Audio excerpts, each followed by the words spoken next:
You guys know that the V6s are not a very common motor that we like to run here in Ontario for demolition derbies. US is a little bit different story because you want the extra power, but here you want the 4 cylinders for longevity. So this here car has a V6 problem, as you can tell. It's gone into security. What we're going to do today is we're going to take out this V6 and we're going to put a 4 cylinder in it. So a lot of things have to be changed on this, from spindles to axles to motor, transmission, wiring, motor mounts. A lot of stuff has to be changed, even the vacuum line to the brake booster. So we're going to go along and we're going to do this swap.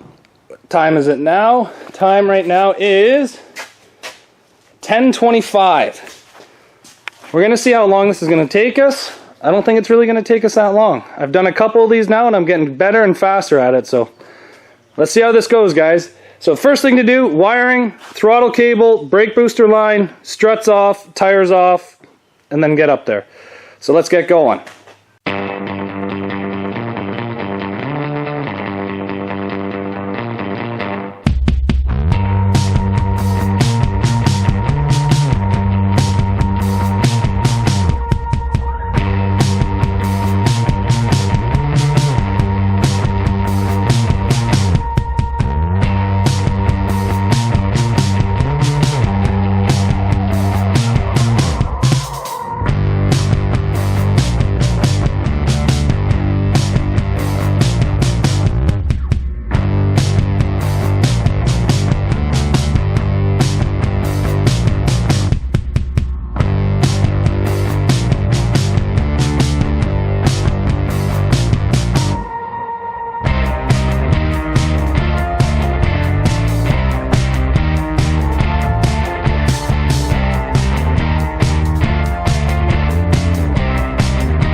Quite a bit of work. We got the 4-cylinder motor put onto the subframe. We got all the motor mounts switched out.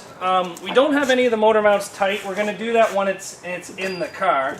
But I couldn't get the V6 axle nuts off, so I actually had to remove them. Not very pretty. So we're out one V6 axle. But other than that, everything's going to go good. We're just going to put the 4-cylinder control arms on, 4-cylinder spindles. We're going to use the V6 struts just because they give you a little bit extra height. But we have the EGR delete built. We have all the front motor mounts done. Pretty much everything's ready to go. We got the frame cleaned up on the car. This thing's going to go in super easily.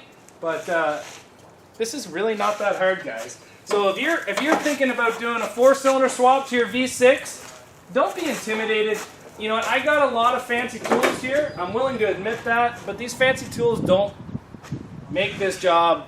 It does make the job easier, but not having these tools does not make this job impossible. You can easily do this outside, but I have the tools, so I'm going to use them. So let's get this car ready to go in. Sorry, let's get this motor ready to go in and put into this car.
Got the motor back in, we got the struts in, we did a little bit of electrical, we got Chris's header taken off, we got his header put back on, everything's going great.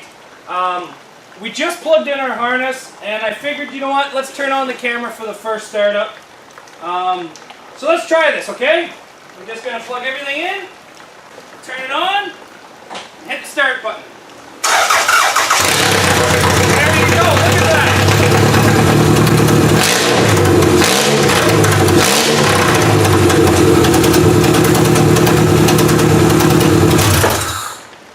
I say this motor swap's been a pretty big success. Little things left to do: throttle cable, shifter cable, brakes. That's kind of a big thing, but we're going to do that later. But there's quite a bit of things left to do on this vehicle. I'd like to see this thing done today. Let's get going. Okay, let's see this thing drive in here after getting pushed in. Let's see if she'll drive out.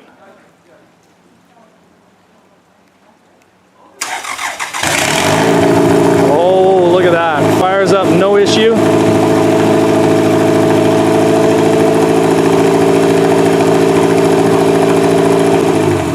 Okay, first drive.